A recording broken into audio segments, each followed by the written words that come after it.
दोस्तों, Bihar home guard का bumper पदों पर वैकेंसी निकल कर आ रही है। साथ ही आपको बता दें, इसमें एग्जाम नहीं होने वाली है, डायरेक्ट आपको फिजिकल पर सिलेक्शन होगा। तो फिजिकल में आप क्या कीजिएगा तो आपका सिलेक्शन हो जाएगा। तो टोटल जानकारी के साथ आपको बताएंगे। अगर वीडियो पहली बार विजिट किए हैं तो चैनल को सब्सक्राइब कर लीजिएगा और दोस्तों को शेयर कीजिएगा, जिससे लेटेस्ट जानकारी इस चैनल पर आपको हमेशा मिलती है और मिलती रहेगी। तो चलिए वीडियो शुरू करते हैं। बिहार सरकार के द्वारा नोटिफिकेशन जारी किया गया है। साथ ही आपको बिहार के विभिन्न जिलों में स्वयंसेवी गृहरक्षकों का स्वच्छ नामांकन आपको जारी कर दिया गया है। ज्ञापन संख्या की बात करें तो ज्ञापन संख्या 1/2025 आपको रहने वाली है।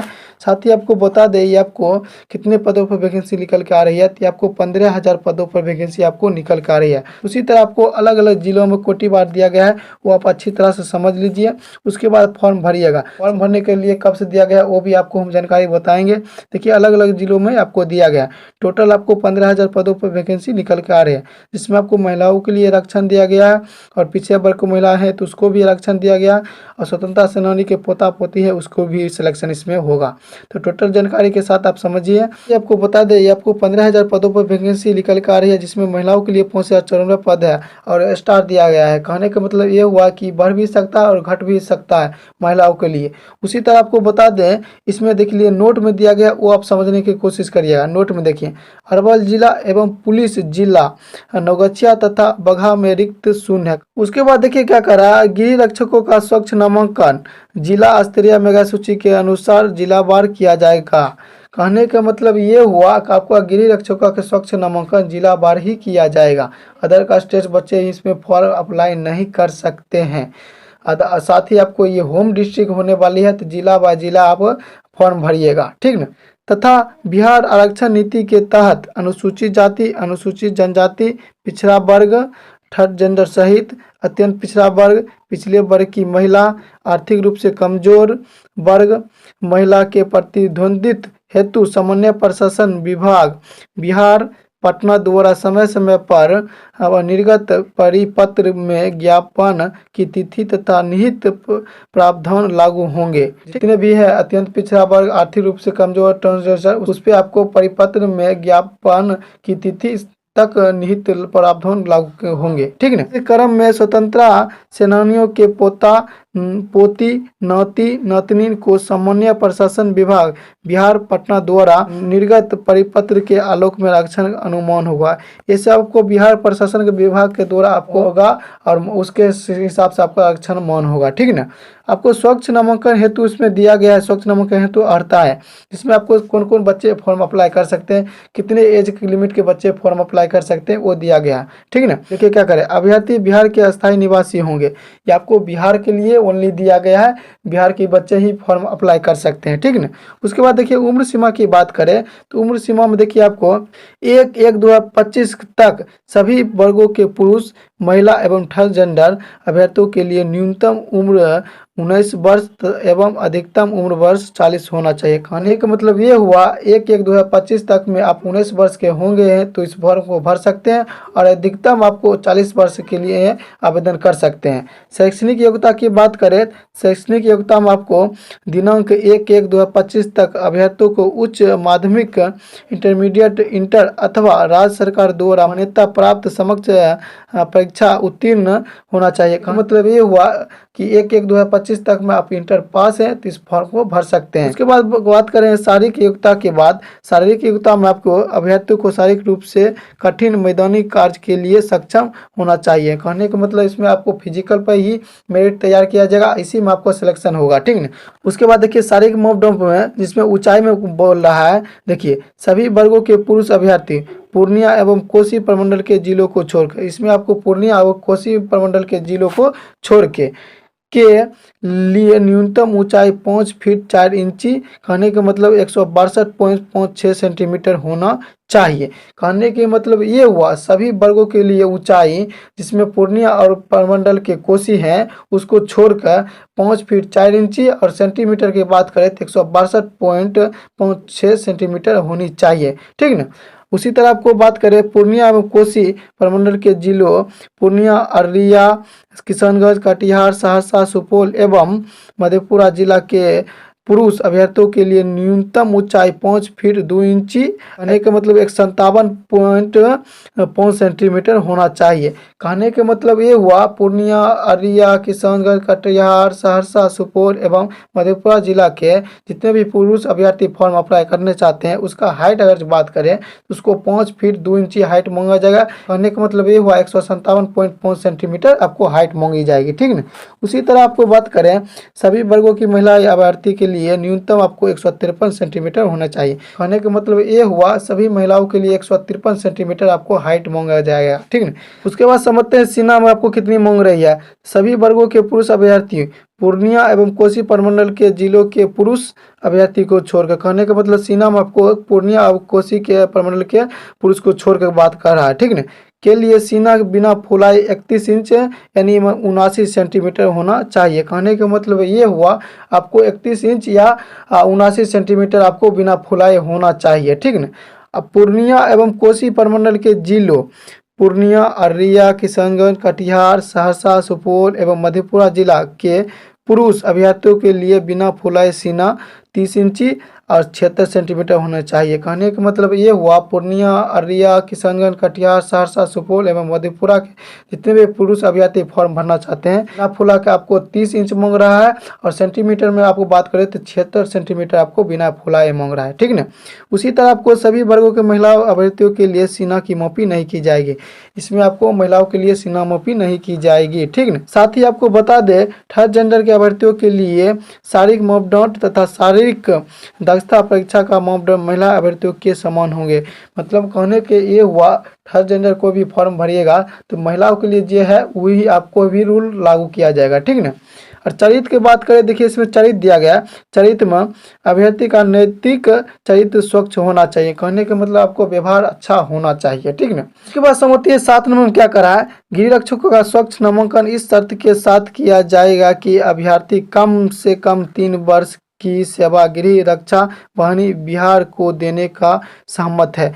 कहने के मतलब ये हुआ अगर जिस फॉर्म को भरते हैं और चाहते हैं कि इसके साथ आप एक नौकरी हो और 1 साल बाद छोड़ देते तो ये आपको नहीं होगा। कम से कम आपको 3 वर्ष के लिए जॉब करना ही होगा, तभी आपको उसी वक्त आपको सिलेक्शन जब लिया जाएगा तो उसी वक्त आपको इसमें भरने देगा। शायद नहीं भी दे सकता लेकिन देगा। उसमें आपको अग्रीमेंट करना पड़ेगा कि आपको 3 साल तक आपको जॉब करना ही पड़ेगा, ठीक ना, तभी आपका सिलेक्शन होगा।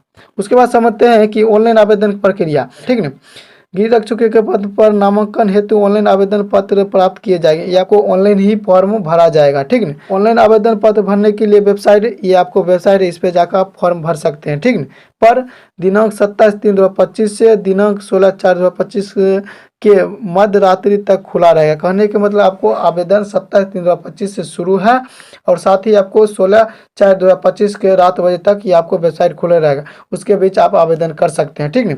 ऑनलाइन आवेदन भरने से संबंधित जानकारी वेबसाइट इतना पर उपलब्ध रहेगा। मतलब ऑनलाइन भरिएगा तो उसमें क्या क्या डॉक्यूमेंट लगेगा इस वेबसाइट से आप चेक कर सकते हैं। तो बात समझते हैं ऑनलाइन फीस कितना रुपया लिया जाएगा। देखिए गैर आरक्षित, आर्थिक रूप से कमजोर, अत्यंत पिछड़ा वर्ग, थर्ड जेंडर सहित आपको 200 रुपया फॉर्म भरने के लिए चार्ज लिया जाएगा और अनुसूचित जाति, अनुसूचित जनजाति महिला है तो उसको 100 रुपया फॉर्म भरने के लिए चार्ज लिया जाएगा। उसके बाद देखिए गृह रक्षकों का चयन संबंधित जिला के जिला पदाधिकारी की अध्यक्षता में गठित जिला गृह रक्षक चयनित समिति द्वारा किया जाएगा। ये आपको गृह रक्षक अध्यक्षता में गठित जिला रक्षक समिति द्वारा ये आपको किया जाएगा। इस चयन समिति का स्वरूप निम्नलिखित होगा। इसमें आप देखिए कैसे सिलेक्शन होगा। देखिए जिला पदाधिकारी अध्यक्ष रहेंगे, पुलिस अधीक्षक सदस्य रहेंगे, जिला समादेष्टा गृह रक्षा वाहिनी सदस्य सचिव, जिला कल्याण पदाधिकारी सदस्य, जिसमें राज्य सरकार द्वारा मनोनीत सदस्य के रूप में ये सब आपको इसी तरह आपको सिलेक्शन लिया जाएगा, ठीक है। उसके बाद समझते हैं शारीरिक योग्यता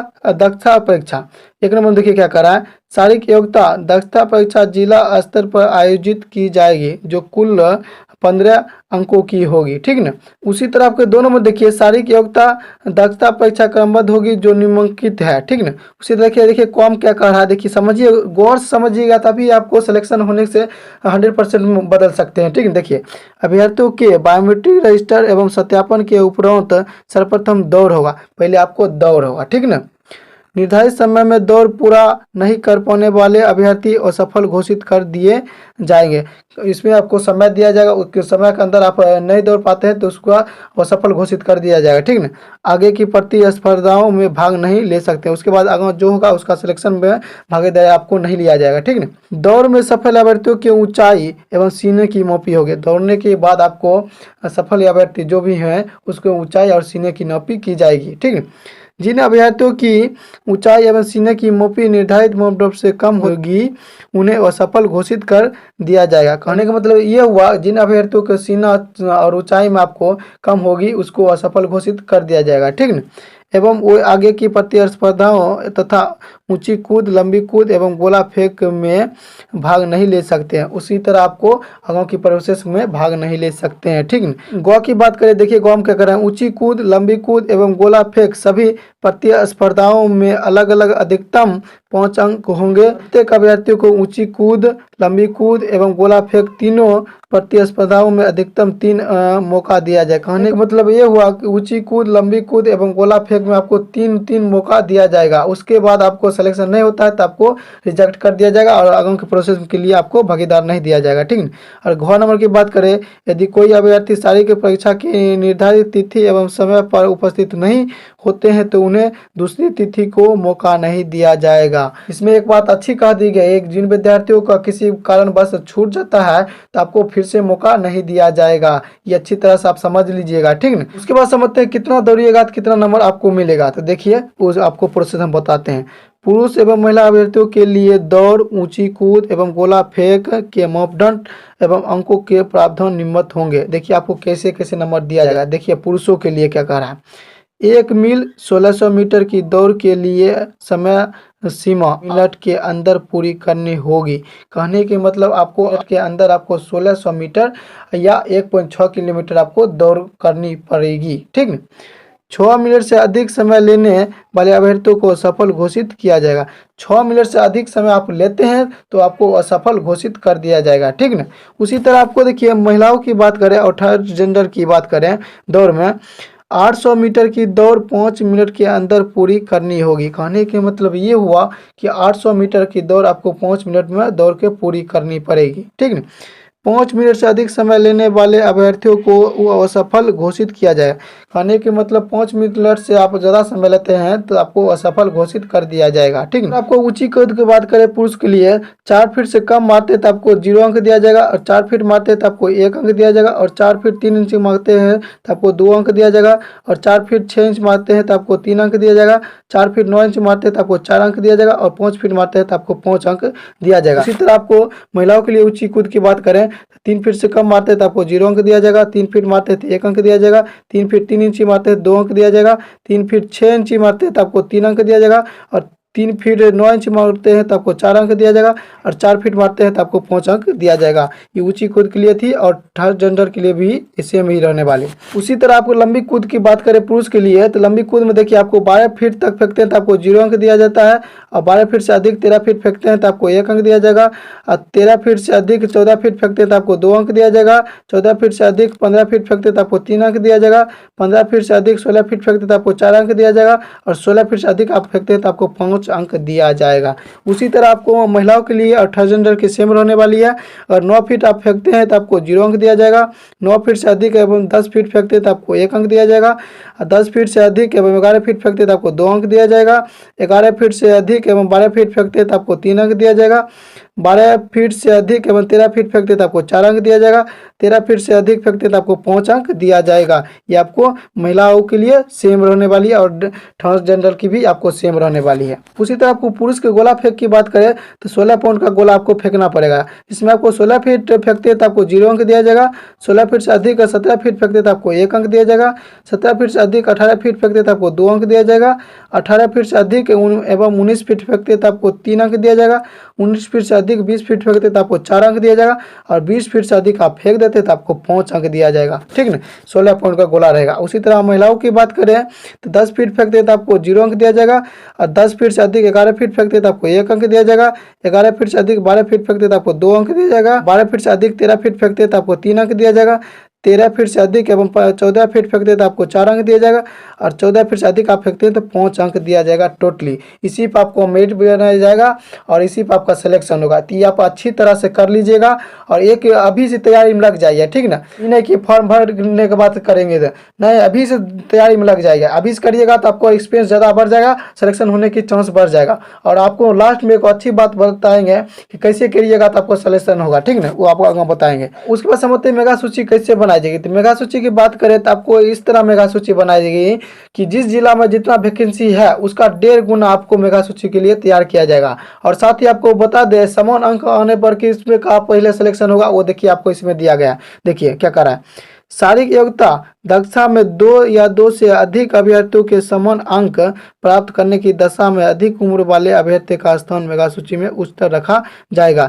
ये देखिए आपको अच्छी बात बोली है कि आपको समान अंक मिल गया है, मान लीजिए किसी का उसमें जिसका उम्र कम है और किसी का ज़्यादा है, तो जिसका एक्सपायर ज़्यादा होने वाला है उसका सिलेक्शन पहले लेगा, ठीक ना, आपका बाद में लेगा। इसमें आपको अच्छी बात ये बताएगी। उसके बाद देखिए इसमें समान प्राप्त अंक मतलब दिया गया है, इसमें साफ होता दिखाई नहीं देगा, इसमें आप अच्छी तरह से देख लीजिएगा, पढ़ लीजिएगा, इसमें बहुत अच्छी बात दिया गया है, ठीक ना। और अच्छी तरह से फॉर्म भर लीजिएगा, इसमें फुल नोटिफिकेशन आपको दिया गया है। और साथ ही आपको बता देंगे ऑनलाइन आवेदन शुरू है, 10 इंटर पास है तो आप आवेदन कर सकते हैं, जिसमें 15,000 पदों पर वैकेंसी आपको निकल कर आ रही है। नोटिफिकेशन निकाला गया 21/3/2025 का नोटिफिकेशन निकाला गया। महानिदेशक सह महासमादेष्टा गृह रक्षा वाहिनी एवं अग्नि शमन सेवाएं बिहार पटना। कहने का मतलब ये आपको पटना द्वारा नोटिफिकेशन निकाला गया बिहार के। और जितने भी बच्चे हैं फॉर्म भरना चाहते हैं तो फॉर्म भर सकते हैं। ऑनलाइन आवेदन आपको शुरू है और लास्ट डेट के इंतजार नहीं करें, जल्दी भर लीजिएगा, क्योंकि आपको ये होम डिस्ट्रिक्ट होने वाला है। इसमें सैलरी इंक्लूड नहीं किया गया, सैलरी भी आपको नहीं मिलता है। इसमें सैलरी कैसे मिलेगा, तो सैलरी की बात करें तो इसमें सैलरी नहीं दिया जाता है, मानदेय दिया जाएगा। जैसे आप काम कीजिएगा उसके हिसाब से आपको रुपया दिया जाएगा। 700 तक आपको सैलरी दिया जाता है। इस तरह का आपका सिलेक्शन है। और सिलेक्शन के लिए आप कैसे करिएगा, तभी से फॉर्म भर कर दीजिए और फॉर्म भरने के बाद दौड़ अभी शुरू कर दीजिएगा, ठीक ना।